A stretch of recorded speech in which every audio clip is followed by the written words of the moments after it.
Yo, geng geng! Mga tropa, magandang hapon sa inyo. May panunurin tayong video na mainit-init pa. At ito yung sobrang trending ngayon sa TikTok. At parang bago lang ata ito nangyari.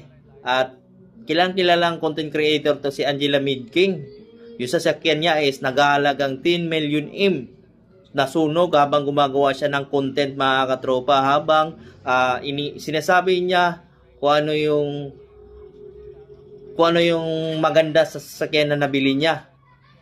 Kaya nakapagtaka na biglang nasunog. Siguro, ewan ko, panoorin nyo na hanggang dulo, mga katropa. Bakit nasunog tong sasakyan niya na napakamahal. Wing coming tomorrow, so that's gonna be exciting to put on. So pansin nyo, mga katropa, banayad lang siya dyan habang gumagawa, nagsasalita siya, ini-explain niya kung gaano kaganda yung sasakyan na nabili niya. I might go with some mesh wheels. Hopefully, I need a flat face. The Meister. Pero dito na part, mga katropa, ay grabe talaga. Sakto lang naman yung takbo niya. Yan o, pansin nyo, biglang nasunog yung ano niya. Sunog talaga. Whoa, fire. Sayang yung sasakyan. Ang mahal. Grabe, no? Sa tingin nyo, mga tropa, bakit kaya siya nasunog ng ganun-ganun lang?